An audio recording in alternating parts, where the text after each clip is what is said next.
بسم اللہ الرحمن الرحیم۔ آج دوسرا سبق ہے مفردات کے حوالے سے۔ پچھلے ہفتے ہم نے تا تک پڑھا تھا۔ حروف کی ادائیگی میں جس قسم کی غلطیاں متوقع ہوتی ہے ادا کرنے میں، تو اس کی نشاندہی ہم نے کی تھی۔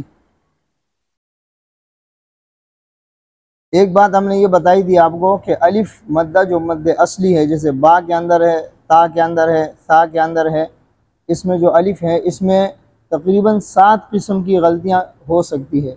اس کی ادائیگی میں 7 قسم کی غلطیاں ہو سکتی ہے، تو اس کی میں نے وضاحت کی تھی۔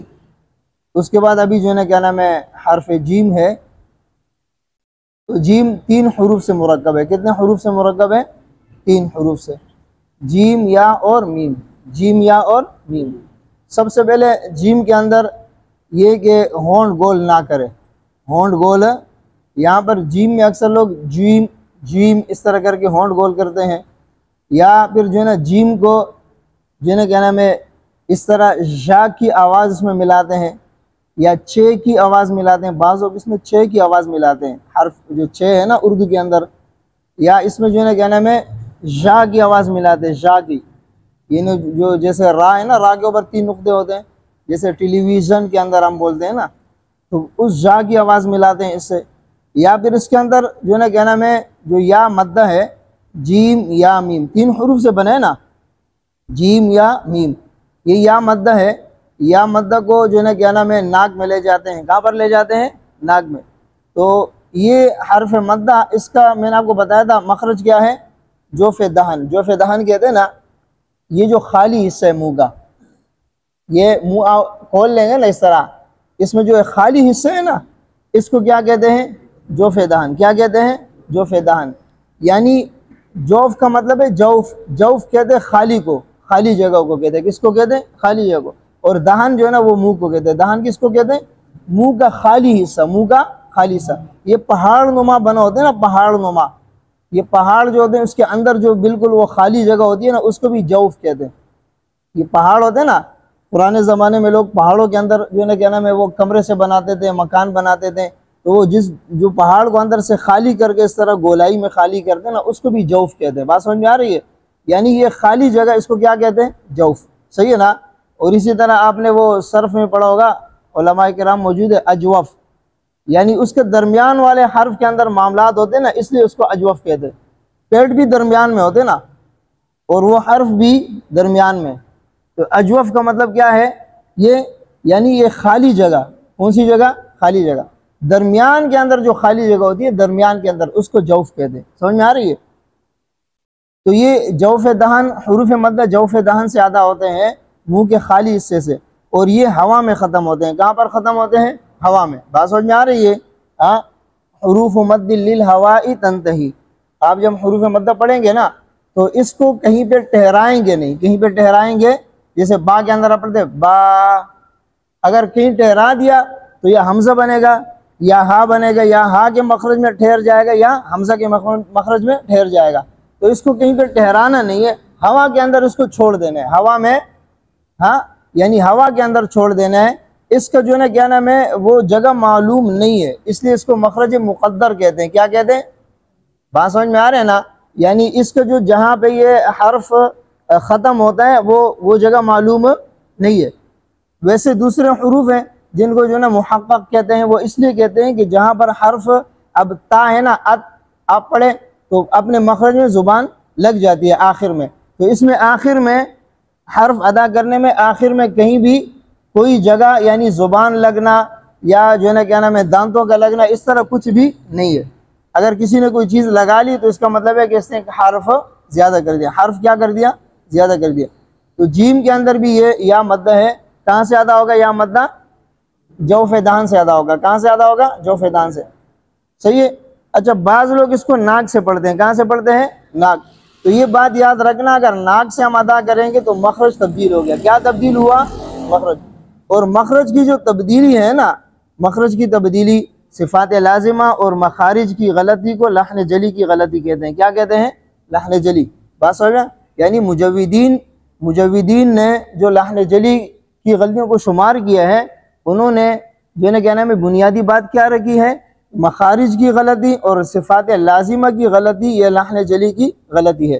تو اگر حروف مدہ کو ناک میں پڑھیں گے تو آپ سمجھ لیں کہ حرف کیا ہوا؟ تبدیل ہوا۔ ہاں ویسے بظاہر یہ چھوٹی سی بات لگتی ہے کہ ناک میں پڑھ لیا تو کیا ہوا، لیکن حقیقت یہ ہے کہ ایک مخرج ہم نے چھوڑ کے دوسرے مخرج میں چلے گئے، یعنی حرف کا جو اپنا مخرج ہے اس کو کیا کیا؟ چھوڑ دیا۔ اب تعریف بھی ہے نا، تجوید کی تعریف کیا ہے؟ تجوید کی تعریف ہے کہ ہر حرف کو اپنے مخرج سے، ہر حرف کو اپنے مخرج سے تمام صفات کے ساتھ ادا کرنا۔ بات سمجھ میں آ رہا ہے نا؟ اپنے مخرج سے، اگر کسی اور کے مخرج سے ادا کریں گے تو وہ تجوید کی تعریف سے بات نکل گئی۔ بات سمجھ میں آ رہی ہے نا؟ تجوید کی تعریف بھی ہے نا، ہر حرف کو اپنے مخرج سے، صحیح ہے نا؟ تو یہ اپنے مخرج سے ادا نہیں ہوگا، کسی اور مخرج سے ادا ہوگا تو یہ کیا ہوگا؟ لحن جلی۔ بات سمجھ میں آ رہی ہے؟ اس کے بعد ہے میم، میم ساکن۔ جیم کے اندر 3 حروف تھے، جیم، یا اور میم۔ یہ میم کے اندر جو ہے نا کہنا میں یہاں جب ہم میم کو ساکن کریں گے تو یہ بات یاد رکھنا، میم کے اندر، میم کے ذات کے اندر غنہ پایا جاتا ہے۔ کس میں؟ میم کے ذات میں۔ سمجھ میں آ رہی ہے بات؟ ہاں نون میم جب یہ ساکن ہوں گے، اچھا اس کے اندر جو ذات میں غنہ پایا جاتا ہے نا، یہ دیکھیں غنے کی 2 قسمیں، ایک ہے غنہ زمانی، ایک ہے غنہ آنی۔ غنہ زمانی اس کو کہتے ہیں جس کے اندر ایک الف کا زمانہ لگ جائے، ایک الف کے برابر زمانہ، ایک الف کے برابر وقت اس میں لگ جائے، اس کو کیا کہتے ہیں؟ غنہ زمانی۔ بات سمجھ میں آ رہی ہے؟ تو غنہ زمانی جو ہے نون مشدد میم مشدد میں ہے، اور اسی طرح اخفاء والے نون میں بھی ہے، اخفاء والے نون میں بھی غنہ زمانی ہے۔ زمانی کا مطلب یہ ہے کہ ایک الف کے برابر وقت لگنا، تو ایک الف کے برابر وقت جو ہے نا اخفاء میں بھی لگے گا، اور ایک الف کے برابر وقت جو ہے نا کیا نام ہے؟ نون مشدد میم مشدد میں بھی لگے گا۔ اگر نون مشدد یا میم مشدد پر ہم وقف کرتے ہیں تو اس صورت میں بھی اس پر غنہ کریں گے۔ بعض ساتھی ہم نے دیکھے ہیں وقف کرتے ہوئے ولا جان، اس طرح کرتے، یہ نہیں بلکہ غنہ ہوگا ولا جان، پورا غنہ ادا کریں گے، ایک الف کے برابر غنہ ادا کریں گے۔ نون مشدد یا میم مشدد پر وقف کریں یا اس کو ملا کر پڑھے، وقف کرے یا ملا کر پڑھے، اس میں کیا کریں گے؟ غنہ کریں گے، ایک الف کے برابر غنہ کریں گے۔ اور یہاں پر جو میم ساکن ہے، یعنی یہ میم ساکن، یعنی جس میم کے اوپر ہم وقف کر لیں وہ ساکن ہو، یا جس نون پر ہم وقف کر لیں وہ ساکن ہو۔ ساکن کا مطلب ہے ساکن پہلے سے ہو یا وقف کی وجہ سے ساکن ہو جائے، ساکن پہلے سے ہو یا وقف کی وجہ سے ساکن ہو جائے تو اس کے اندر۔ اور اسی طرح اظہار والا نون اور میم، اظہار والا نون اور میم، جیسے انعمتا، انعمتا میں نون ساکن کے بعد عین آیا ہے، اور عامتا میم ساکن کے بعد تا آیا ہے۔ اسی طرح الحمد میں میم ساکن کے بعد دال ہے، تو یہاں پر غنہ آنی ہوگا۔ کون سا غنہ ہوگا؟ آنی۔ غنہ آنی کا مطلب کیا ہے؟ غنہ آنی یہ ہے کہ اس نون اور اس میم کے ذات میں جو غنہ پائے جاتے ہیں، اگر یہ غنہ اس نون اور میم میں ہم ادا نہیں کریں گے تو یہ نون اور میم باقی نہیں رہے گا، نون اور میم باقی نہیں رہے گا۔ جیسے صفات لازمہ کتابوں کے اندر لکھے ہوئے ہیں نا، صفات لازمہ متضادہ کی 10 قسمیں لکھی ہے، صفات لازمہ غیر متضادہ کی جو ہے نا 7 قسمیں لکھی ہے۔ تو بڑی کتابوں کے اندر اس غنے کو، غنہ آنی کو صفات لازمہ میں لکھا ہے۔ کس میں لکھا ہے؟ صفات لازمہ۔ بات سمجھ میں آ رہی ہے؟ صفات لازمہ کے اندر جس غنے کو لکھا ہے وہ غنہ کون سا ہے؟ غنہ آنی۔ اس کو کیوں لکھا ہے؟ اگر یہ غنہ، دیکھو صفات لازمہ کی تعریف کیا ہے؟ صفات لازمہ کی تعریف ہے کہ اگر وہ صرف اس حرف کے اندر ادا نہ ہو تو وہ حرف نہیں رہے گا، حرف نہیں رہے گا، یعنی وہ حرف جو ہے نا وہ حرف نہیں رہے گا جس کو ہم نے پڑھنا ہے، وہ حرف جو ہے نا کیا نام ہے؟ وہی حرف نہیں رہے گا جس کو ہم نے پڑھنا ہے۔ اب مثال کے طور پہ اب یہاں پہ جو ہے نا اس میم کے اندر اگر ہم غنہ نہیں کرتے ہیں، جیم با بنا، کیا بنا؟ ہم نے پڑھنا میم تھا نا، جیم کے اندر جیم یا میم، کیا ہم نے پڑھنا ہے؟ میم۔ لیکن اگر اس میں غنہ ادا نہیں کریں گے، ناک میں آواز نہیں لے جائیں گے تو یہ کیا بن جائے گا؟ با۔ کس طرح پڑھیں گے آپ؟ جیم، با بنا کہ نہیں بنا؟ آپ پڑھیں۔ اب اگر تھوڑا غنہ کریں گے اس کو سنو، جیم، اب پڑھیں۔ اب میم ادا ہوا تو یہ غنہ اس کے ذات میں پائے جاتے ہیں۔ کس میں پائے جاتے ہیں؟ ذات میں۔ بات سمجھ میں آ رہی ہے؟ اسی طرح نون متحرک میم متحرک میں بھی ہلکا سا جو ہے نا ناک میں جائے گا. بعض لوگ کہتے ہیں کہ بالکل ناک میں نہیں جائے گا، نہیں، ناک میں ہلکا سا جائے گا، لیکن وہ اس طرح ظاہر نہیں ہوگا جس طرح ساکن والا ظاہر ہوتا ہے. جس طرح جیم، جس طرح یہ ساکن ہوا، یہ ظاہر ہوا، اسی طرح وہ ظاہر نہیں ہوتا ہے. ایک بات یاد رکھنا، جب نون اور میم متحرک ہو، نون اور میم متحرک آ جائیں، متحرک کا مطلب اس کے اوپر ایک زبر ایک زیر ایک پیش، ایک زبر ایک زیر ایک پیش آ جائے، تو آپ نے، یا کڑا زبر کڑی زیر الٹا پیش آ جائے، تو آپ نے حرکات کو ناک میں نہیں لے جانے. حرکات کو ناک میں، میم تو ناک میں ہلکا سا جائے گا لیکن حرکت ناک میں نہیں جائے گا. بات سمجھ میں آ رہی ہے کہ نہیں آ رہی ہے؟ مثال کے طور پہ آپ مالکی، ما یہ الف مد چلے گیا، الرحمن نہیں، الرحمن ما. بات سمجھ میں آ رہے؟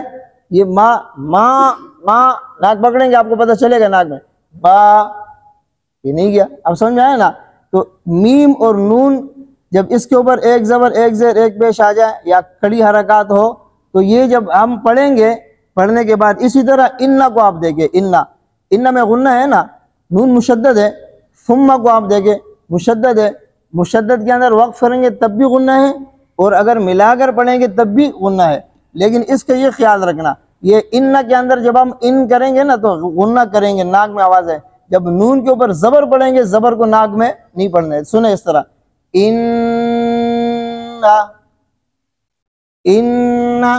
نا یہ نہیں کرنا ہے. اب سمجھ میں آ رہی ہے؟ یہ بات سمجھ میں آئی؟ دیکھو، ان یہ ناک میں کیا، نا زبر ناک میں، یہ خیال. اسی طرح ثم کو دیکھو، ما نہیں کریں گے. بات سمجھ میں آئی؟ نہیں آئی؟ ہاں، اس کا مطلب یہ نہیں ہے کہ نون اور میم متحرک ناک میں جائے گا، نون اور میم متحرک ناک میں جائے گا لیکن حرکت ناک میں. یہ بات یاد رکھنا، صحیح ہے نا؟ کس طرح پڑھیں گے؟ ثم. سمجھ میں آ رہے؟ یہ میم کے زبر کو یا اسی طرح میم کے زیر کو یا میم کے پیش کو یا نون کے زبر نون کے زیر نون کے پیش کو ناک میں نہیں لے جائیں. اگر کڑے حرکات کو لے جائیں گے تو وہ حرف مدہ، کڑے حرکات حرف مدہ ہیں. اصل میں کڑی حرکات جتنے بھی ہیں اصل میں کیا ہے؟ حروف مدہ ہے. یہ اصل میں حروف مدہ ہے، حرکات نہیں ہے. حرکات کل 3 ہیں. حرکات کل کتنے ہیں؟ یہ بات یاد رکھنا. بہت سارے لوگوں نے لکھے کہ حرکات 9 ہے، زبر زیر پیش، 2 زبر 2 زیر 2 پیش، کڑا زبر کڑی زیر الٹا پیش. ایسے نہیں ہے. بات سمجھے نا؟ کیوں ایسے نہیں ہے آپ کو میں بتاتا ہوں. حرکات کل کتنے؟ حرکات ثلاثہ. عربی میں بولتے ہیں نا، کیا بولتے ہیں؟ حرکات ثلاثہ. زبر زیر پیش، یہ 3 حرکات ہیں. صحیح ہے؟ کڑی حرکات کو نام حرکات کو تو دیا ہے لیکن وہ کڑی حرکات نہیں ہے، وہ حرف مدہ ہے. کیا ہے یہ؟ اصل میں نقل متواتر میں حضور علیہ الصلوۃ والسلام کے اوپر جیسے قرآن نازل ہوا اور حضور علیہ الصلوۃ والسلام نے صحابہ کو جس طرح سکھایا ہے، پڑھنے کے اندر یہ حروف مدہ ہے، پڑھنے میں کیا ہے. لیکن رسم الخط میں لکھنے میں اس کو حروف مدہ لکھے نہیں ہے، اس وجہ سے یہ کڑی حرکات کی شکل میں ان کو لکھا ہے. کس کی شکل میں لکھا ہے؟ آپ نے دیکھا عربی مصاحف کے اندر وہ واو صغیرہ چھوٹا سا واو لکھتے، لہو کے ساتھ چھوٹا سا واو لکھتے، بھی کے ساتھ وہ لمبی سی چھوٹی یا لکھتے ہیں، اور اسی طرح کڑے زبر کی جگہ چھوٹا سا الف لکھتے ہیں. مالک یوم الدین ہمارے مصاحف کے اندر، ہمارے قرآنوں میں جو یہاں پاکستان ہندوستان وغیرہ کے ہیں، اس میں کڑا زبر میم الف میم کڑا زبر ما ایسے ہے نا. وہاں پر ایسے نہیں ہے، میم کے اوپر زبر ہے، اس کے ساتھ الف لکھا ہوا ہے. آپ یہ مصاحف اٹھا کر دیکھ لینا، یہ عربی، اس میں میم کے اوپر زبر ہے، پھر اس کے بعد الف لکھا ہوا ہے. وہ الف صغیرہ یعنی الف مدہ کے جو ہے نا کیا نام ہے ادائیگی کے لیے انہوں نے الف صغیرہ لکھا ہے. واو مدہ کی ادائیگی کے لیے چھوٹا سا واو لکھا ہے، اور یا مدہ کی ادائیگی کے لیے وہ لمبی چیز چھوٹی سی یا لکھی ہوئی ہے. بات سمجھ میں آ رہی ہے؟ تو یہ جو ہے نا کیا نام ہے حروف مدہ ہے. کیا ہے؟ حروف مدہ ہے. نقل متواتر میں حروف مدہ ہے، رسم الخط میں نہ ہونے کی وجہ سے اس کو جو ہے نا کیا نام ہے کڑی حرکات کی صورت دی ہے. کون سی صورت دی ہے؟ کڑی حرکات کی. بات سمجھ میں آ رہی ہے؟ تو اس کو ہم جو ہے نا کیا نام ہے حرکات میں شمار نہیں کریں گے. بات سمجھے؟ اسی طرح دو زبر دو زیر دو پیش، یہ بھی حرکات نہیں ہے، یہ بھی حرکات نہیں ہے، ایک زبر ایک زیر ایک پیش حرکت ہے۔ جو دوسرا زبر ہے نا، زبر زیر پیش جو دوسرا اس میں ہے، یہ جو نون ساکن ہے نا تنوین کے اندر، دو زبر دو زیر دو پیش کے اندر نون ساکن ہوتا ہے، با دو زبر بن، بانون زبر، تا دو زبر تانون زبر، تو یہ دو زبر کے اندر جو ہے نا کیا نام ہے، اصل میں اس کے اندر تنوین کے اندر نون ساکن ہوتا ہے۔ تنوین کے اندر کیا ہوتا ہے؟ جو پڑھنے میں آتے ہیں، کس میں آتے ہیں؟ لکھنے میں نہیں آتے۔ جب لکھنے میں نہیں آتے ہیں، پڑھنے میں آتا ہے، رسم الخط میں نہیں ہے، رسم الخط میں نہیں ہے، تو اس کو ظاہر کرنے کے لیے دو زبر دیے ہیں۔ اس نون جو اس کے اندر ساکن ہے، جو پڑھنے میں آ رہا ہے، لکھنے میں نہیں ہے، بات سمجھ میں آ رہی ہے؟ پڑھنے میں آ رہا ہے، لکھنے میں نہیں ہے، تو وہ جو لکھنے میں نہیں ہے اس کو ظاہر کرنے کے لیے دو زبر دو زیر دو پیش لکھے ہیں۔ یعنی ایک زبر ایک زیر ایک پیش تو حرکت ہے نا، دوسرا زبر جو اس کے ساتھ ہے یا دوسرا زیر جو اس کے ساتھ ہے، دوسرا پیش جو اس کے ساتھ ہے، یہ اس کے اندر نون ساکن پر دلالت کرتے ہیں۔ کس پر دلالت کرتے ہیں؟ یہ بات سمجھ میں آ رہی ہے؟ ہاں دیکھو بات سنو، رسم الخط قرآن کریم کا محفوظ ہے، جس طرح قرآن کریم محفوظ ہے، قرآن کریم کے الفاظ معنی محفوظ ہے، قرآن کریم کے جو ہے نا قرات سارے محفوظ ہیں، اسی طرح قرآن کریم کا رسم الخط بھی محفوظ ہے۔ اس وجہ سے رسم الخط میں رد و بدل نہیں کر سکتے، میم دو زبر من کو میم نون زبر من نہیں لکھ سکتے، کیوں؟ یہ رسم الخط میں نون لکھا ہوا نہیں ہے۔ بات سمجھ میں آ رہی ہے؟ جس طرح رسم الخط میں ہے اسی طرح لکھنا ہے، لیکن چونکہ اب اگر میم کے اوپر ایک زبر لکھیں گے اور وہ جو ہے نا کیا نام ہے اس کے اندر نون ساکن ہے جو پڑھنے میں آ رہا ہے، تو اس کو کس طرح ظاہر کریں گے؟ ایک زبر ایک زیر ایک پیش تو پہلے سے ہے نا حرکات، تو اس میں تو پھر جو ہے نا معلوم نہیں ہوگا، تو یہ معلوم کرنے کے لیے کہ اس کے اندر اصل میں نون ساکن ہے، اس وجہ سے دو زبر دو زیر دو پیش لکھے ہوئے۔ بات سمجھ میں آ رہی ہے؟ ہاں یہ جو تنوین ہے یہ اس وجہ سے، اب سمجھ میں آئی؟ تو یہ جو ہے نا کیا نام ہے، اس کو حرکات کتنے شمار کرنے ہیں؟ تین شمار کرنے ہیں، حرکات 9 شمار نہیں کرنے ہیں۔ بات سمجھ میں آ رہی ہے؟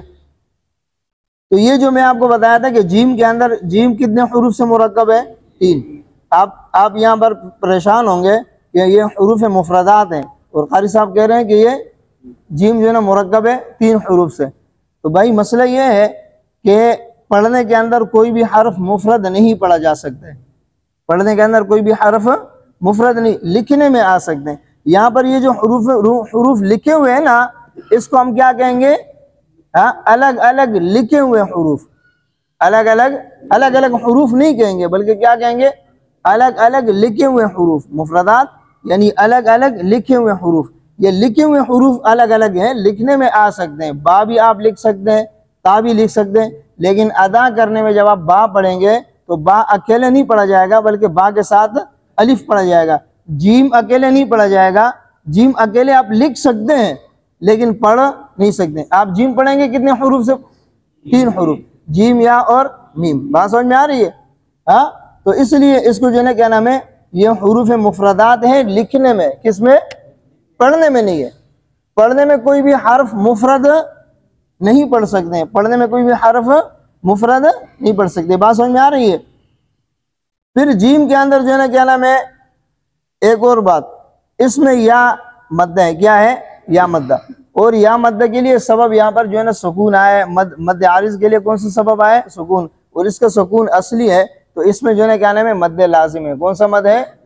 مد لازم کی مقدار کم سے کم 3 الف ہے اور زیادہ سے زیادہ 5 الف۔ بات سمجھ میں آ رہی ہے؟ یہ 3 الف کا مقدار جو کہتے ہیں وہ اس لیے کہتے ہیں جب آپ کا رفتار زیادہ ہو تو 3 الف ہوگا، اور جب رفتار آپ کا کم ہوگا تو مد لازم کا مقدار کتنا ہوگا؟ 5 الف۔ یہ 5 الف جو ہے نا کیا نام ہے، یہ اضافی ہے، ایک اس کا اپنا الف ہے، ایک اس کا اپنا الف ہے۔ بات سمجھ میں آ رہی ہے؟ تو یہ جو ہے نا کیا نام ہے، یہ بات آپ نے یاد رکھنی ہے۔ دوسری بات جو ہے نا کیا نام ہے، یہ مد لازم میں قاعدے آئیں گے انشاءاللہ بتاؤں گا۔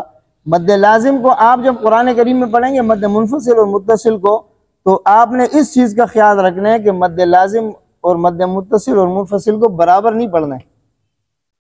مد لازم کو تھوڑا سا زیادہ کھینچنا ہے، مد لازم کو تھوڑا سا، بسا اوقات یہ ہوتے ہیں کہ مد لازم کو اور مد منفصل کو، مد متصل کو، تینوں کو برابر پڑھتے ہیں، تینوں کو کیا پڑھتے ہیں؟ برابر پڑھتے ہیں، یا پھر مد منفصل اور متصل کو زیادہ کھینچتے ہیں اور مد لازم کو کم کھینچتے ہیں۔ اس کے اوپر میں آپ کو بتاؤں گا انشاءاللہ، جب مدات کی تختی آئے گی نا تفصیل پر آپ کو بتاؤں گا۔ لیکن اس چیز کا آپ نے خیال رکھنا ہے قرآن کریم میں کہ مد لازم کو متصل اور منفصل سے کم نہیں کھینچنا ہے، اس سے زیادہ کھینچنا ہے، اس سے کیا کھینچنا ہے؟ زیادہ، صحیح ہے۔ اسی طرح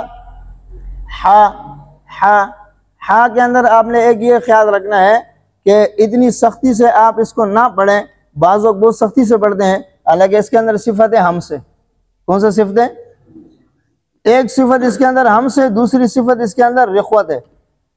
ایک صفت اس کے اندر کیا ہے؟ ہم سے، دوسری صفت اس کے اندر کیا ہے؟ رخوت ہے۔ ہمس بھی جو ہے نا کیا نام ہے، اس میں بھی نرمی ہے، بلندی نہیں ہے، پستی ہے، اور جو ہے نا کیا نام ہے رخوت کے اندر بھی نرمی ہے۔ رخوت کے اندر بھی، رخوت جو ہے شدت کا ہے نا، شدت کا ضد ہے۔ اجیدو کا قطبتا، یہ شدت کے حروف ہے۔ اور پھر جو ہے نا لین عمر، یہ توسط ہے، اس میں شدت بھی نہیں ہے اور جو ہے نا کیا نام ہے رخوت بھی نہیں ہے، ان درمیانی کیفیت ہے۔ اس کے علاوہ باقی حروف جو ہے نا وہ کس کے ہیں؟ رخوت کے ہیں۔ تو ہا جو ہے نا وہ رخوت میں آیا۔ کس میں آیا؟ رخوت کا مطلب یہ ہے کہ جب اس کو ہم ادا کریں تو ہم جو ہے نا کیا نام ہے آواز اپنے مخرج میں ذوف کے ساتھ ٹھہرے گا۔ کس کے ساتھ ٹھہرے گا؟ ذوف کے ساتھ۔ دوسری بات ہے جب یہ ذوف کے ساتھ ٹھہرے گا تو آواز جاری رہے گی، آواز، اور آواز میں ایک قسم کی نرمی ہوگی۔ آواز میں قسم کی کیا ہوگی؟ نرمی۔ صحیح ہے، یہ رخوت ہے۔ اور صفت ہمس کیا ہے؟ یعنی آواز اپنے مخرج میں ذوف کے ساتھ ٹھہرے گا، سانس جاری رہے گا۔ رخوت کے اندر آواز جاری رہے گا اور ہمس کے اندر کیا ہے؟ سانس جاری رہے گا۔ اور رخوت کے اندر آواز میں نرمی تھی، اور جو ہے نا کیا نام ہے ہمس کے اندر آواز میں پستی ہے۔ آواز میں کیا ہے؟ یہ بات سمجھ میں آ گئی آپ کو؟ تو اس کا یہ خیال رکھنا ہے کہ ہا اس طرح سختی سے اس کو نہیں پڑھنا ہے، سختی سے نہیں پڑھنا ہے۔ اور ہا کے اندر جو الف ہے، الف کے اندر آپ کو میں نے پچھلے سبق میں بتایا تھا کتنی غلطیوں کے احتمال ہو سکتے پڑھنے میں۔ الف میں غلطیوں کے احتمال نہیں ہے۔ الف میں یہ قرآن کریم کے حروف ہے، اس کے اندر غلطی کا احتمال نہیں ہے، ہمارے پڑھنے میں غلطی کا احتمال ہے۔ اس چیز کا خیال رکھنا، آپ نے یہ نہیں بولنا ہے کہ الف کے اندر اتنے احتمال ہے۔ الف کے پڑھنے میں، الف کے، سمجھ میں آ رہی ہے بات؟ کسی بھی حرف کے اندر غلطی نہیں ہے، صحیح ہے نا؟ ہمارے پڑھنے میں غلطی ہے، ہمارے پڑھنے میں، بات سمجھ میں آ رہی ہے؟ اسی طرح خو، اس کے اندر بعض خو منہ گول کر لیتے ہیں۔ ہونٹ گول کرنے سے اس کے اندر پیش کی آواز پیدا ہوگی۔ کس کی آواز پیدا ہوگی؟ پیش کی۔ پچھلی مرتبہ شاید میں نے آپ کو بتایا تھا یا نہیں بتایا تھا، دیکھو یہ پیش، ہونٹ جو گول ہوتے ہیں نا، یہ واو کی وجہ سے یا پیش کی وجہ سے؟ ہونٹ کس وجہ سے گول ہوں گے؟ واو یا پیش کی وجہ سے۔ آپ نے دیکھے جب ہم اشمام کرتے ہیں لا تمنا کے اندر ہونٹ گول کرتے ہیں، کس طرح پڑھتے ہیں؟ لا تمنا، یہ ہونٹ کیوں گول کرتے ہیں؟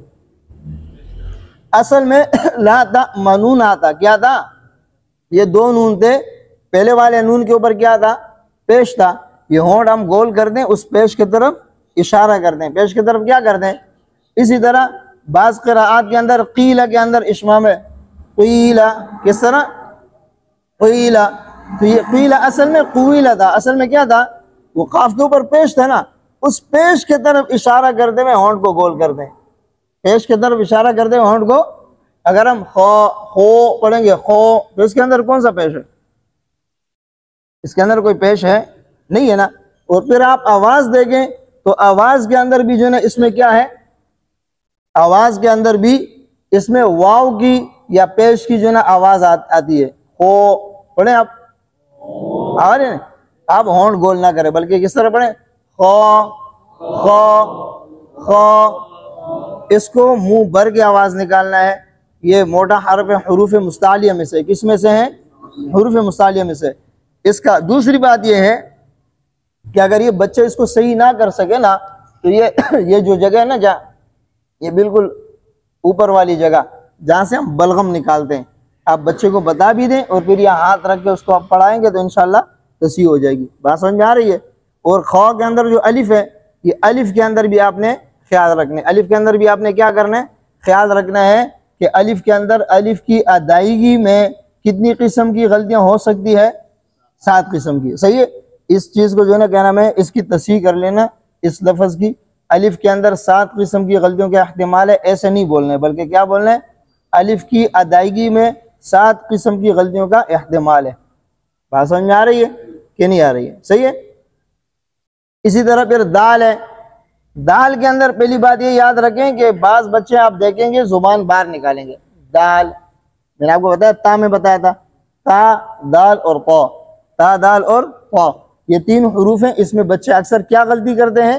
زبان کو باہر نکالتے ہیں. دال دال، تو یہ جو ہے نا کیا نام ہے یہ زبان، یہ بالکل جو سامنے والے ہیں اس کو جو ہے نا نوک کہتے ہیں. کیا کہتے ہیں؟ یا زبان کا سرہ بھی بولتے ہیں. صحیح ہے نا. اور یہ جو اس سے تھوڑا سا اوپر کا حصہ ہے یہ، اس کو پشت زبان کہتے ہیں. کیا کہتے ہیں؟ عربی میں ظہر اللسان کہتے ہیں. کیا کہتے ہیں؟ بات سمجھ میں آ رہی ہے؟